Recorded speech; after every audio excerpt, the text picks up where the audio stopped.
Everyone, thanks for joining us today at the Grove Church in our online experience. And for you dads out there, happy Father's Day.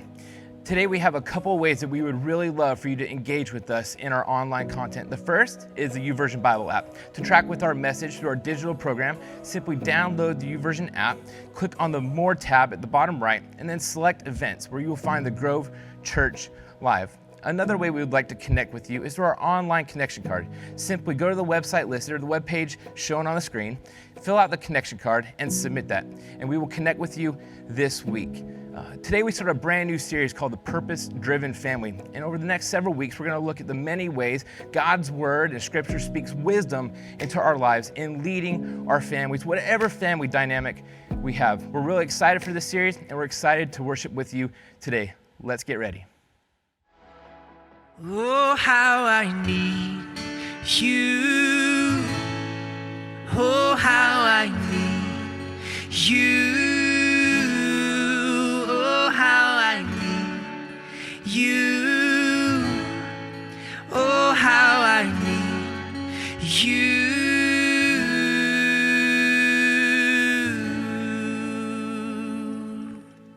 All right, Grove Church, let's sing this together. Here we go.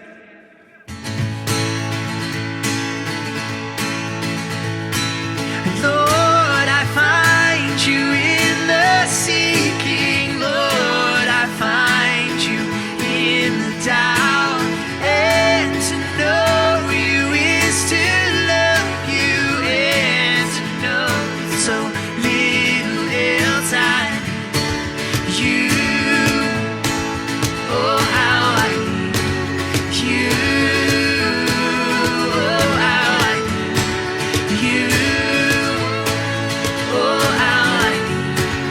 you.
Like glorious light, I will go where you shine. Break the dawn, crack the sky, make the way bright before me. Your light, I will find. All I need is you. Hey, like glorious light, I will go where you shine. Break the dawn, crack the sky, make the way bright before me. Your light, I will find. All I need is you. Oh, how I need you. Hey. Oh, how I need you. Oh, how I need you. Oh, how I need you. Oh, how I need you. Oh, how I need you. Oh, how I need you. Oh, how I need you.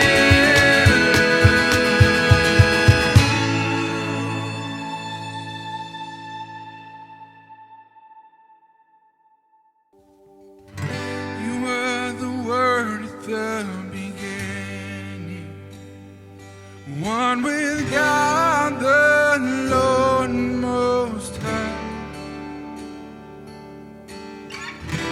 Your hidden glory in creation, now revealed in you are Christ. What a beautiful name it is. What a beautiful beautiful name it is, the name of Jesus Christ, my King. What a beautiful name it is, nothing compares to this.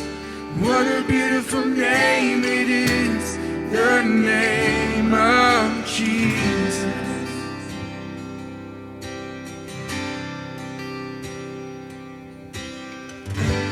Didn't want heaven without us, so Jesus, you brought heaven down.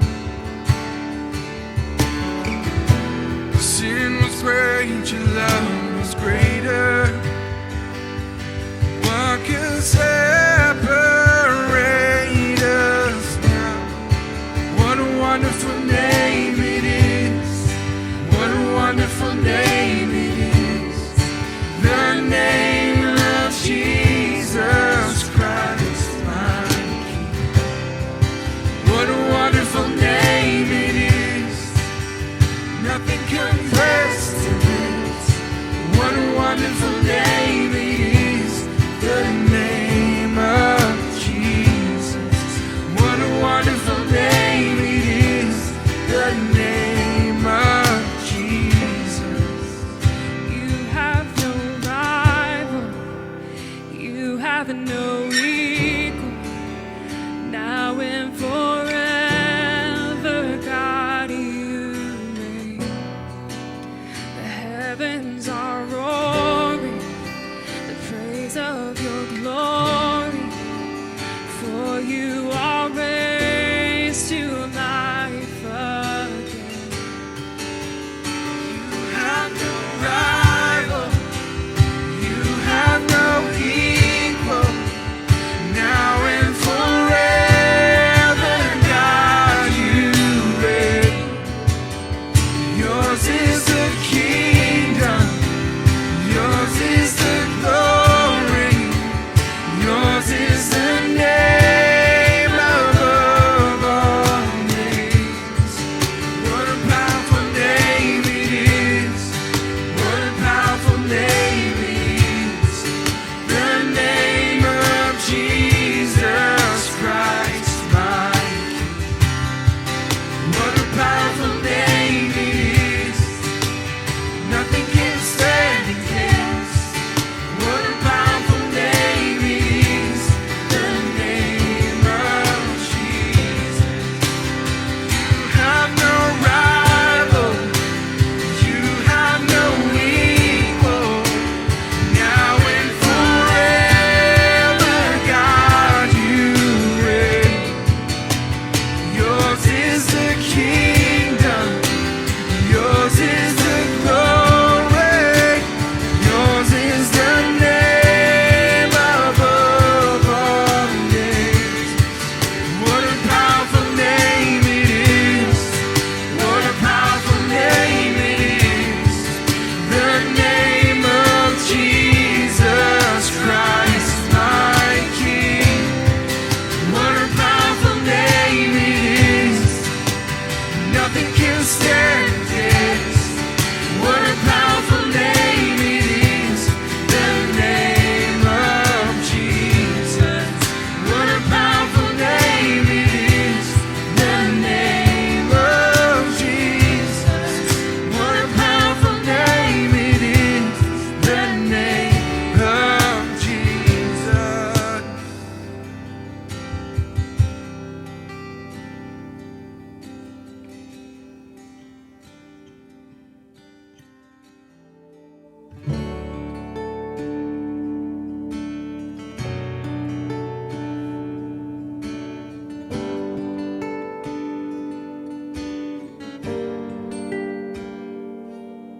Let the King of my heart be the mountain where I run, the fountain I drink from. Oh, he is my song. And let the King of my heart be the shadow where I hide, the ransom for my life.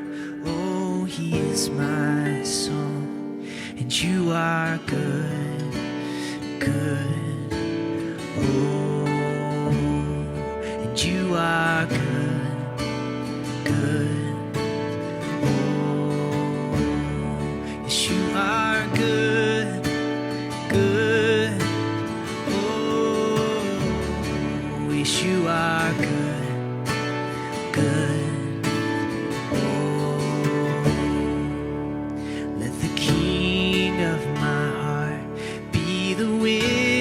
inside my sails, the anchor in the waves. Oh, he is my song. Let the king of my heart be the fire inside my veins, the echo of my days. Oh, he is my song, king of my heart. Let the king of my heart be the wind inside my sails, the anchor in the waves. Oh, he is my song. And let the king of my heart be the fire inside my veins, the echo of my days. Oh, he is my song. And you are good, good. Oh, yes, you are good, you're good. Oh, and you are good, you're good. Oh, and you are good, you're good. Oh, we sing. You're never gonna let me down. You're never gonna let me down. You're never gonna let me down. You're never gonna let me down. You're never gonna let me down. You're never gonna let me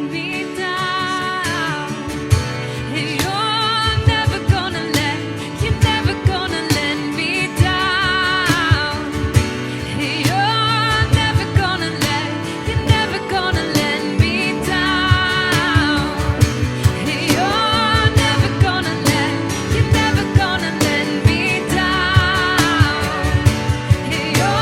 never gonna let me down. You're never gonna let me down.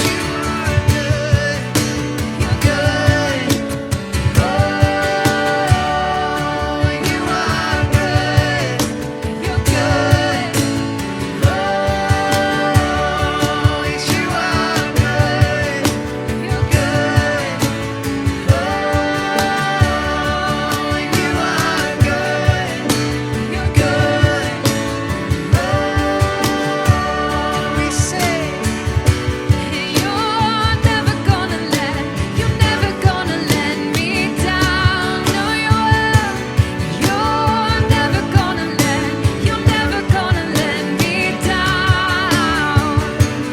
You're never gonna let me down. You're never gonna let me down. Good. Oh, you are good. Good. Oh, you are good. Good. Oh, you are good. Good.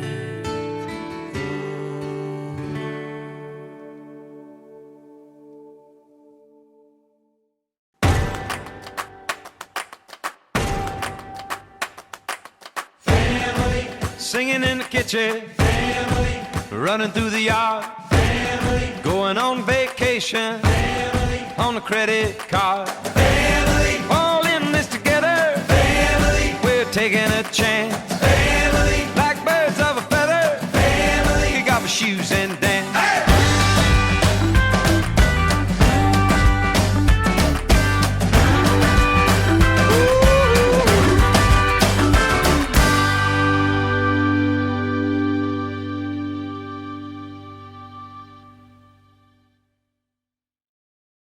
Well, good morning, Grove Church. Happy Father's Day again. What an exciting day. Hopefully many of you guys are going to be celebrated today. As Barry said, maybe you get to pick your favorite meal or whatever is going on. But we just thank you so much for being here with us at the Grove Church today. I see several faces that I've got to interact with already this morning that are back for the first time since all this COVID craziness. And it's so good to see your faces, so good to be here with you again. Our team's working extremely hard, not only to pull off our services back with all of the adjustments, but also to continue our online service. So many families still aren't ready to come back, but our team is providing that online service every Sunday at 11 a.m. And we just want to continue to communicate. There's no pressure at all. We can stay connected to one another, whether it's here in person or virtually, but we just want to stay connected as a family and as a community of believers here at the Grove Church. But we're kicking off a brand new series this morning called The Purpose-Driven Family. How many of you guys have ever heard of the Purpose-Driven Life book written by Pastor Rick Warren out in California? I think it's the second most sold book in all of history, next to, of course, the Bible. But over 50 million copies have been sold of The Purpose-Driven Life. Well, this is The Purpose-Driven Family, which is a material and curriculum that's also from Rick Warren, just more specifically, how do we find purpose and direction in our families? And all of us are in families, whatever your role, whether you're a mom or dad or a sibling or a child, whatever season you are in life, we all desire to be surrounded by a tribe of people that encourage us and love us and accept us and help us live a meaningful life. Would you agree with that? We all desire that. That's part of the design that God put in us at the beginning, that we'd be part of a family, part of community of people that support us. But in reality, if we were all just real transparent and honest, life is crazy. Life is crazy, and the family unit is under extreme attack. And the enemy wants nothing more than to divide our family, or to, even if they stay together, but roam around aimlessly with no purpose and no meaning. And so the reality is many of us are parents are overwhelmed or stressed out in the roles that we have in running our homes and our families, being the moms or dads that he's called us to be. Children are confused by the mixed messages that our culture is sending them in so many different ways. And what we need to find is God's purpose for our family. We need to find, what is God? He put me in my family on purpose and for a purpose. And that's true for each and every one of you. You're in the family that you're in on purpose and for purpose. And so we want to spend the next several weeks looking at, how do we line our lives and our families up with God's purpose? And I want to kick it off today by looking at a really popular story in Luke chapter 15. So if you have your Bibles or your YouVersion app that Barry was talking about, whatever you're going to follow along with, in Luke chapter 15, we're going to look at a story that many of you are familiar with. Many of you have heard this story at one time or another. And even if you're not real familiar with the story, I'm willing to bet you've heard of the title of this story. And I'm going to say it, and if you've heard of this before, just raise your hand or lift your head. But this is the story of the prodigal son. How many of you guys have heard that? The prodigal son. Like, everyone has heard that phrase, even if you didn't know where it's come from. It's a really popular phrase. And I grew up most of my life believing the word prodigal meant someone who was just wandered and far away, maybe someone who was living in rebellion or living in sin outside of God's will. And you'll hear parents say, I'm still praying for my prodigal child to come home. But did you know that in this passage in Luke chapter 15, the word prodigal is nowhere to be found? Now, maybe different translations of the Bible, you'll see those bold headings. In my Bible, it says the parable of the lost son. Maybe yours says the prodigal son. But just like the numbers in the scripture, those headings weren't there originally, all right? So those have been added to help us work through our Bible and read and break it into sections. But in the original text, the word prodigal is nowhere to be found. Not even in the original Greek translation, it's not there. And so it kind of caused me to do some research and said, well, what does this word actually mean? And the word prodigal actually means exceedingly generous or lavishly wasteful. Do you know that? That does not line up with what I have been thinking for years. Exceedingly generous or lavishly wasteful. And it caused me to ask the question to myself, who's the prodigal in this story? Is it the son or is it the father? Well, we know that the son, and we're going to read it in just one moment together, but we know the son is wasteful in his lifestyle and his inheritance, but the father is exceedingly generous, and the father lavishes his love on the son. And so I want to dive into this story just for the next 15 minutes or so, but let me just set the context for us as a church. First, it's really important to know what we're reading and what's going on. This is a parable, and I like to say that parables are earthly stories with heavenly meanings. And what I mean by that is a parable is a story that Jesus uses to make a point. He's teaching with an illustration or a story that didn't necessarily happen, but he's using it as an example to make a heavenly point to his listeners. And in this particular passage in Luke 15, Jesus is teaching many people, a crowd of people, what it means to be a follower of him.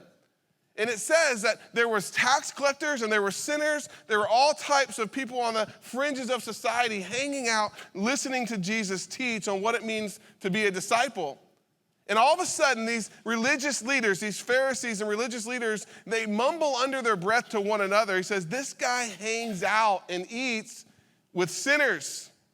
And Jesus responds to that comment. And so as we read this story, we need to understand that he's responding to the comment of religious leaders who are accusing him or having an issue with him hanging out with people who they think are lesser than. And so really he tells a three-part story. He tells a story, a parable that involves a lost sheep, a lost coin, and then a lost son. But all these three stories kind of parallel one another with the same type theme to it. Something of value was lost, it was found, and there was great rejoicing. But for today, we're going to focus on the parable of the lost son, the third of the three examples that Jesus gives in reply to these religious leaders' comments. And really, even the parable of the lost son is broken into three parts. And if you're taking notes, I'm really missing our programs. They're going to be back in a couple weeks. But if you're taking notes and you'd like to write this down, I'm going to break it into three sections. There were three parties that were had in this story. Just like many of us are going to have parties today, whether it's out to eat or cooking your favorite meal, maybe a card, maybe even a gift, hopefully from your kids, so Father's Day. There's parties. There's three parties in this story. There's a wild party, there's a welcome home party, and there's a pity party, all right? And so we're going to look at those three parties, and that's how we're going to break this passage down, and we're going to read it. So starting in verse 11 of Luke chapter 15, let's look at this wild party that happens with the son. It says, Jesus continued, there was a man who had two sons. The younger one said to his father, Father, give me my share of the estate. So he divided the property between them. Not long after that, the younger son got together all he had. He set off for a distant country and there squandered his wealth in wild living. After he had spent everything, there was a severe famine in the whole country, and he began to be in need. So he went and hired himself out to a citizen of that country who sent him to his fields to feed pigs. He longed to fill his stomach with the pods that the pigs were eating, but no one gave him anything. And when he came to his senses, he said, how many of my father's hired servants have food to spare, and here I am starving to death? He said, I'll set out and go back to my father and say to him, Father, I've sinned against heaven and against you. I'm no longer worthy to be called your son. Make me like one of your hired servants. And so he got up and went back to his father. So this is a pretty crazy story, right? I mean, the first thing that jumps off the pages to me is like, here's this son that goes to his dad while his dad is living and says, give me my inheritance. We all understand, like, you get your inheritance when your dad dies.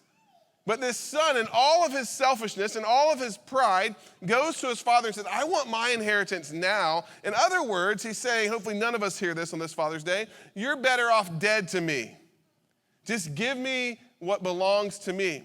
And here we see this exceedingly generous father divvies up his inheritance and gives it to his two sons. The younger son takes his inheritance and packs up some stuff, goes to a distant land, and lives as he pleases, fulfilling all the desires of his flesh and his nature, and what feels right, he does. What looks right, he gets. He does everything he wants in the moment, but it says he squanders all of his inheritance doing what? In wild living.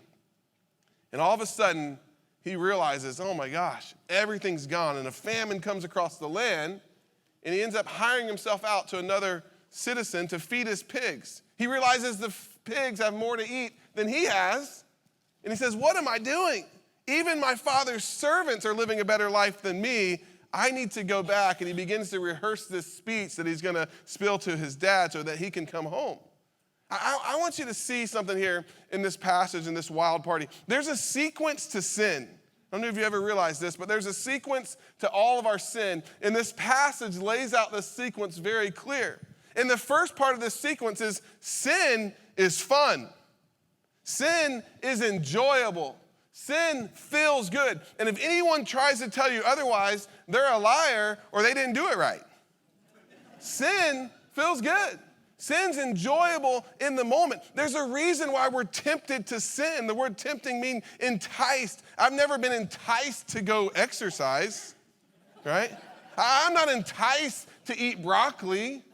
I'm not enticed to read my Bible. I'm not tempted to do the things that are right. I'm tempted to do the things that are sin. Why? Because they feel really good to the flesh. Man, and what sounds good and looks good and feels good, like I want that. And so the first sequence of sin is, it's really enjoyable. It feels good in the moment, but what it does, it leaves us feeling empty. And what we see in this son is that he indulged in that sin and that temptation, but it left him feeling empty. And it'll do the same thing to us. It'll feel good in the moment, but shortly after, we feel this emptiness inside of us. We feel this void inside of us, and then we try to fix this void. And so the third sequence here is that we try to fill that void, or we try to fix the problem. And so his fix was, man, I'll just go and work, and I'll work for someone else, and I'll get up out of this hole, and I'll get back on my feet, and everything will be okay. It's enjoyable. It leaves us feeling empty. We try to fix the problem. We begin to regret our actions. We're filled with guilt and with shame. And then ultimately it leads us to this conclusion of, I need help. I need help. I need help from God the Father because this sin has got me into a big, big mess. I get the privilege to sit across tables and furniture with individuals who share with me what's going on in their life a lot, whether it be in their marriages or in their life or in their addiction or whatever's going on. And oftentimes my response to them is because they want a quick fix. Like, Pastor, tell me how to get out of this. How do I fix this situation? And often my response, and many of you have been recipients of this response, is, hey, sin is complicated and messy. So much so, God had to send his only son, Jesus, from heaven to earth to cover the price of our sin. There's no easy fix to get out of your situation. The only thing that we can call out on is the name of Jesus to receive this gift of forgiveness. But sin is complicated and messy, and it wreaks havoc in our life. You know, the boy begins to rehearse his speech, and he says, I'll go back and say that I've sinned against heaven and I've sinned against you. I'm no longer worthy to be called your son. Just make me one of your servants. I think every young boy's done this, right? I can remember countless times when my brothers and I deliberately disobeyed our parents, and before we got home, we had to come up with a speech. And we had to come up with, hey, this is why we're late. We know you told us to be home at 11, but we're late because of this. And we had to come up with this whole story and plan this speech. And this is what he's doing. He's planning this speech to deliver to his dad to somehow regain his father's love and acceptance. But I want you to see what happens next. In verse 20, the second part of verse 20, listen, so he's heading back home. He's going to deliver his speech to his dad, but it says, but while he was still a long way off, his father saw him and was filled with compassion for him. He ran to his son, he threw his arms around him, and he kissed him. And the son said to him, here's the speech, Father, I've sinned against heaven and against you. I'm no longer worthy to be called your son. But the father said to his servants, quick, bring the best robe and put it on him. Put a ring on his finger and sandals on his feet. Bring the fattened calf and kill it.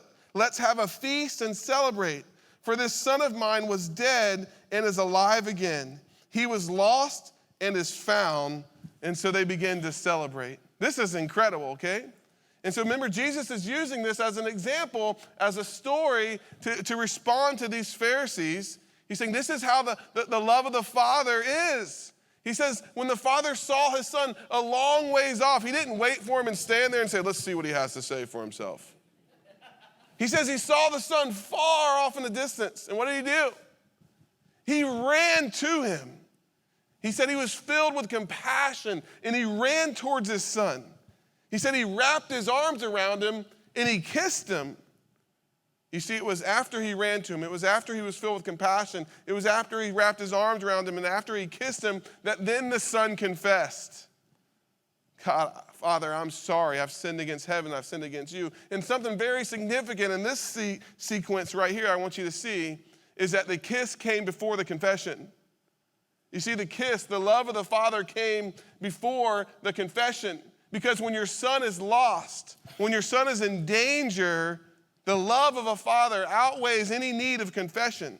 And as I was thinking through this, I was trying to think of an incident in my life where I was just so happy to see one of my kids that I ran to them. And the story that came to my mind was there was a time we were out at Playland Beach, and all of you parents have done this at one point or another, where you tell your kids, hey, you can't go past this line, or you can't go more than knee deep in the water. Something like that. You gave them their boundaries, but kids wander off anyways. And all of a sudden, we were missing one of our children. Shelly and I have 6 kids, so that happens pretty frequently, but this time was extra scary. One of our children were missing, and we're walking up and down the beach, and we cannot find our child. This was scary. Like, any moment, all the worst case scenarios are running through your head. Is she gonna wash up on the beach? Is she drowned? Did someone take her? All of these thoughts are going through your head as a parent. And there it was. Like, way down past another pier, I see an adult walking with my daughter towards us. What did I do? Oh, I'm just gonna stay right here, and I can't wait till she gets back. I'm gonna let her have it. I'm gonna let her have it. How dare you cross that boundary? No, we run towards her. You know what? We'll deal with the behavior and the incident later, but right now, I just am so happy to see you. And this is what Jesus is communicating. Like, you know what? Like, the kiss comes before the confession, and this is exactly what God did for each and every one of us. In Romans chapter 5, it says that God demonstrated his love for us in this, that while we were still sinners, Christ died for us. What did God do? Demonstrated his love. When? When we were still sinners. When we were still living in rebellion towards him. He says, you know what? Like, right now, I just want to come to you with compassion and with love. We'll work on that behavior thing later, but right now, I just want to love you. And this is what I want you to hear. And oftentimes the church, we're really terrible at this, is just loving people where they're at. We put these goals on people. We put these expectations on people that you need to change your behavior before you come to God. You need to quit doing this, or quit talking like that, or quit going there. And this is not the gospel. The gospel says that God demonstrated his love towards us while we were sinners, just as Jesus is illustrating in this story. The son gives his speech, but the father's not mad at him. He's mad about him. And this is what he says. He tells his servants, he says, go get my finest robe, go get the sandals, and go get a ring and put them on my son. Now, these things represent something significant in this story that Jesus is teaching to this crowd and ultimately responding to these religious leaders and Pharisees. You see, the robe represented his sonship. These robes represented from a father that this is my son. Go get the nicest robe for my son. He restored his identity as his son. You know, God does that to us. When God pulls us out of the darkness and the pit of our sin, he restores our identity as sons and as daughters of him. He says, put sandals on him. And what he's doing in this moment, he's restoring his dignity, because the servants didn't wear shoes, but his sons had sandals. And this is such an incredible picture and parallel of what God absolutely does for each and every one of us. And lastly, he says, put a ring on his finger. And see, what was happening in this time in history is that the sons would have a ring with a seal, and this seal would be the seal of their family. And anytime they were doing trades or business, they would stamp that seal in some type of clay that would represent, I'm doing business on behalf of my father. And so what the father's restoring to the son in this moment, he's restoring his authority. Hey, that you have full permission to speak on behalf of me, to do business and to trade on behalf of me. You are restored back as my child, as my son. Restored his identity, his dignity, and his authority. You see, the son's wild party ended in regret, but the father's welcome home party ended with rejoicing. The son threw a wild party and the father threw a welcome home party, but there's one last party we want to look at in Luke 15, verse 25 through 32. It says, meanwhile, the older son was in the field, and when he came near the house, he heard music and dancing. He called one of the servants and asked him what was going on. It says, your brother's come home, and your father has killed the fattened calf because he has him back safe and sound. The older brother became angry and refused to go in, so his father went out and pleaded with him. But he answered, look, All these years I've been slaving for you and never disobeyed your orders. Yet you never gave me even a young goat so that I could celebrate with my friends. But when this son of yours who has squandered your property with prostitutes comes home, you kill the fattened calf for him?" "My son," the father said, "you're always with me, and everything I have is yours. But we had to celebrate and be glad because this brother of yours was dead and he's alive again. He was lost and he's found." You see, we see this pity party of the older brother, and there's really two characters in this last part that were not happy about the younger brother's return. It was the older brother, but the second one was the calf, right? The calf was not happy. Hey, check out this picture right here. I know exactly what this looks like. This is 3 of my youngest kids with our calf at our house, and that calf is being raised to eat, all right? And so this calf was not happy in this story. The older brother was not happy in this story, and he threw this pity party, and you know what he says? "I've been slaving for you all of these years. You haven't even given me a goat. And this wild, rebellious son of yours who went and wasted all of his inheritance on wild living, you're gonna fatten the calf and throw a party like this?" Now, some of us are thinking right now, "Yeah, I'm kind of on his side. This seems kind of irrational. This seems not real fair." But what we need to hear today, what we need to see in this scripture is that this is the love of the Father. This is exceedingly generous. This is lavishly his love upon his Son. We need to understand that this is how God replies towards each and every one of us. I think it's pretty significant to see that when the older brother heard of what was going on, he refused to go in the house. Did you hear that? He refused to go in. So what did the dad do? It says he went out. And so in both incidences, the father went after the son. I think there's something there for us dads. There's something there for us. There's a truth in that we need to hear today. The truth is that we are the initiators of reconciliation in our home. You see, every moment that we sit back and say, "Hey, I'll let them back in. I'll welcome them back in when they own their wrong, when they finally admit that they were wrong, when they ask for my forgiveness."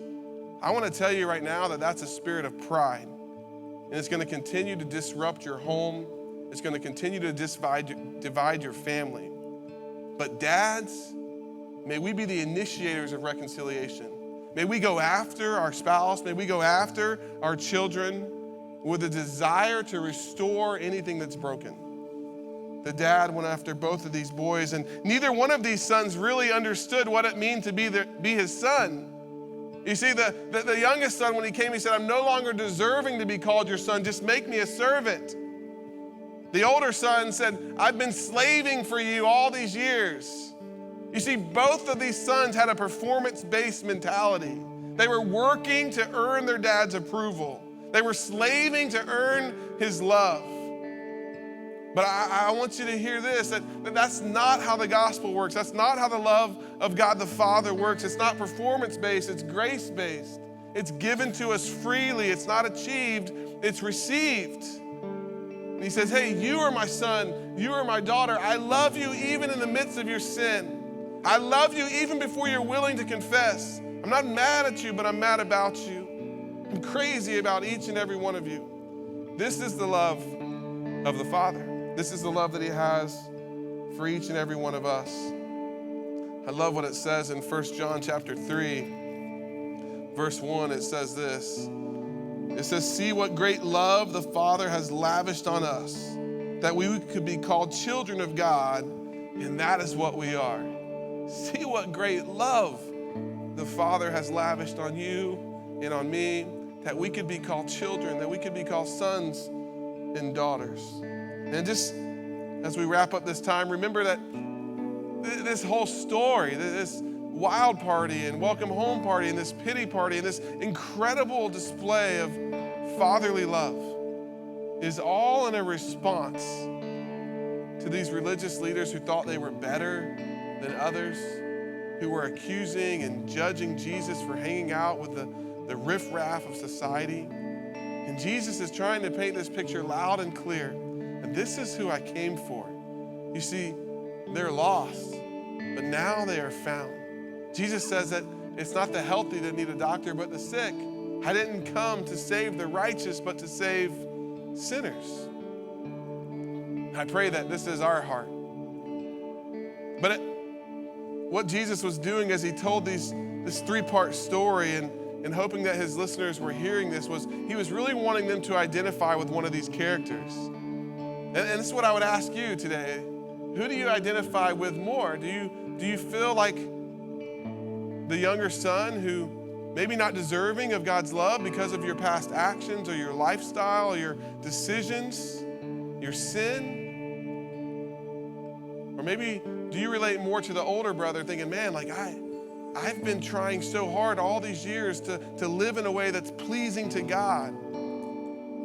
I mean, does he recognize me or does he just see these people who are coming out of their life of sin? I often think, I pray that I'm never the older brother and that I met the brother on the road before he got to the father. Because can you imagine what that conversation would look like? What if the older brother would have met him at the road first?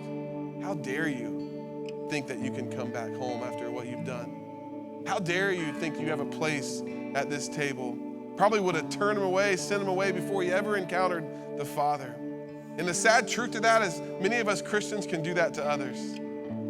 How dare you think that you could come into this church? Or how dare you think that you're deserving of a second chance or a new life or a new beginning?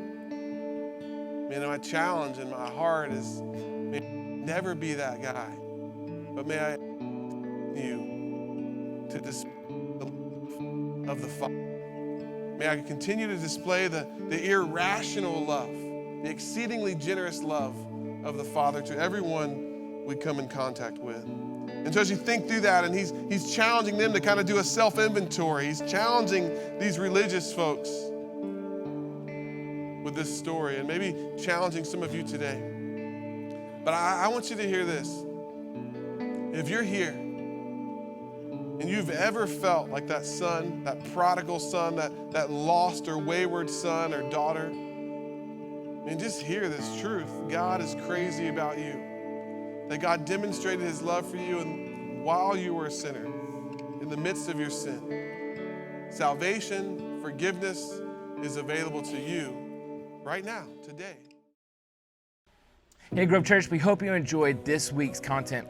A takeaway for me, especially as a dad, is knowing that my kids are gonna make mistakes or having patience with them when they do mess up, because that's who God is with us. As sons and daughters of God, he is forgiving, he is patient, and he's wanting to walk with us in our trials, our tragedies, and mistakes.